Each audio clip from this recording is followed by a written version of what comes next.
You know, springtime is one of my favorite seasons. It's when all the cool little animals just come out of their burrows and stretch their tiny little legs.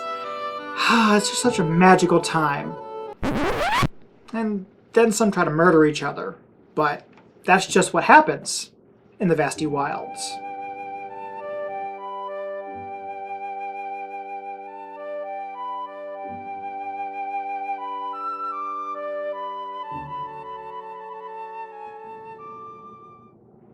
The game of Vasty Wilds takes place in a really cool root system forest floor thing, and you will be moving your cute little creatures around the board trying to collect all of your objectives that are in your color.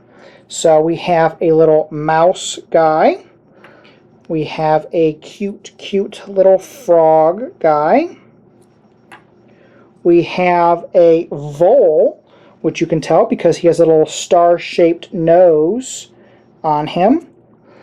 And then what I assume to be an iguana of some kind. I'm just basing this on the box here, because if you look at the box, there is our little frog, our little mouse, our vole, and it's some kind of lizard gecko thing. So once you pick your color, the first thing you're going to do is you're going to roll to see who gets to go first. So I'm going to roll for myself, which is a 1, of course. Then I get to roll for my opponent. Ooh, and they roll a 1.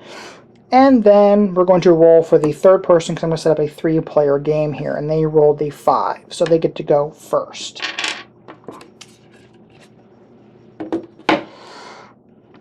Then you go ahead and you set up the board, which I have already set up for a 3-player game. So you take this purple deck here, you give it a good shuffle, and you're going to place out a number of cards based on the amount of players that are in the game. So I've set up a 3-player game, so you're going to use 8 of these cards here. So whoever rolled the highest gets to place the first card, and they're going to place them with the rules of placement. If you look at all the cards have a blue dot and a red arrow. So when you place a card, a red arrow must cover a blue dot card. So for example, if these were 2 cards and I wanted to cover this move 1 space with this card, you're going to line it up just like so. Then once all the cards are placed out, you're going to give the black deck a shuffle, and every player is going to get 3 cards. Then you go ahead and you take all of your figures, and they all start off on the home space. So let's say I was the first player and I look at my cards here. So what card do I want to play? Well, let's see here. Do you know what? I'm going to go ahead and use this Deep Wood Singularity. And it says move opponent 2. But first, I got to choose where I want to place this and do my own stuff. So looking around the board here, there's no objectives out, so I don't really have a reason to go in any particular direction. So I'm just going to go ahead and I'm going to use this move 2 space. So let me zoom into that. So, move 2, I'm going to place my card right there. So, since I covered up a move 2 space, I'm going to go ahead and I'm going to move my frog 2 spaces. And the card I just put out says move opponent 2. So I'm going to go ahead and move this little mouse guy 1 and 2. Then, you go ahead and draw a card from the draw pile to replace the card that you just played. And then play moves on to the next player. So let's say the next player decides, hey, that card you just put out has this, ethereal node here that says place objectives, move 2. And they want to place right in there because they want to start getting the objectives out there for everybody to start collecting, especially themselves.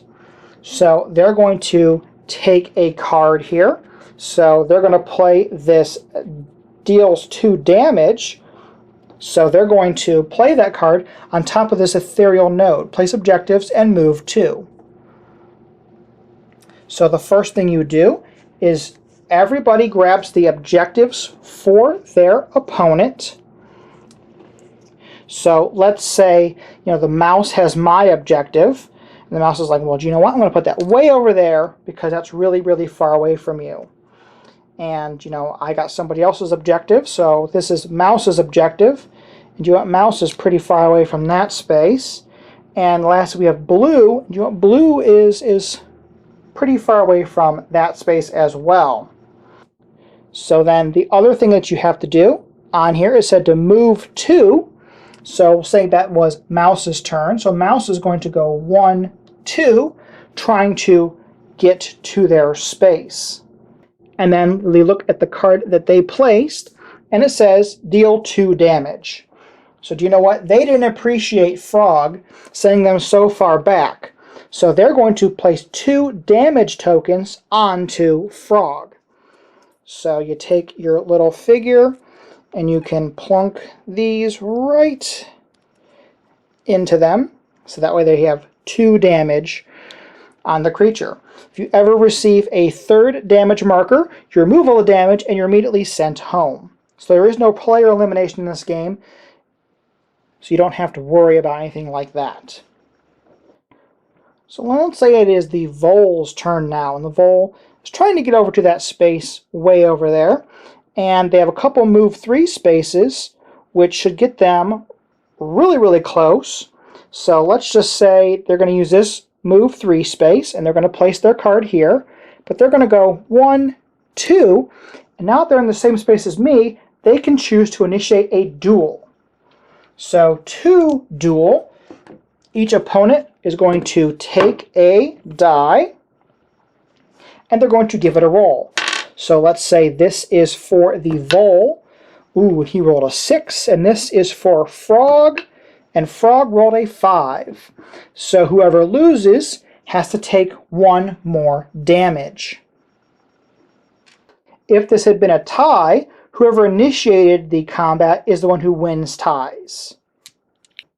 So the Vole has done 1 more damage to Frog here, but Frog can't take any more damage because Frog already had 2 on him.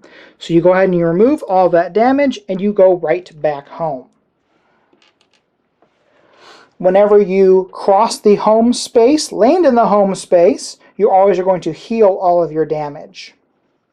So that was only part of the movement, so they only moved 1, 2. So they're going to take the rest of their move, which is 1 more, because they moved on to a 3 space. And they're going to do what it says on the card that they played.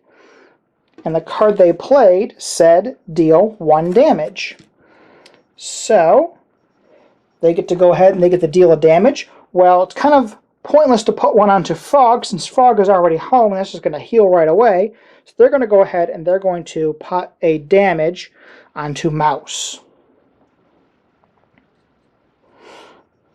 So those are just some of the basics of Vasty Wilds. This game is gorgeous. The artwork on the cards is just phenomenal. I really love what they've done with these cards, and I like how unique some of the cards are, because, you know, regular cards have this, you know, orthogonal movements. You're going to place 1 here or here. But then they have these what I call corner cards, so it just really switches up how stuff gets placed on this board, and this board can get absolutely huge. So I've gone where you're playing for a while and the objectives haven't come out, and you're just making this huge map, and all of a sudden they come out and they're so far spread apart, you're like, well, how am I ever going to get to that objective? So it is really fun. A lot of variety in this game.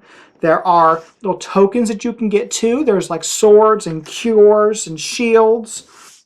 So there is lots of stuff to augment your movement and to help you in combat or hinder you in combat. One of the things I really love about this game is that it has that double-edged sword. So there's always something good that's going to happen every turn, something bad that's going to happen every turn. I think this game is fantastic for families.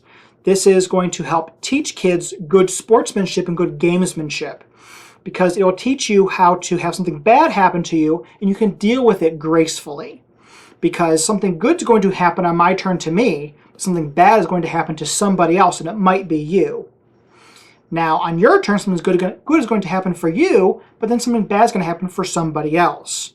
So there's always that give and take, and just know that something bad might happen to you every turn, but you know that every turn of the game is going to have that type of dynamic and that type of effect.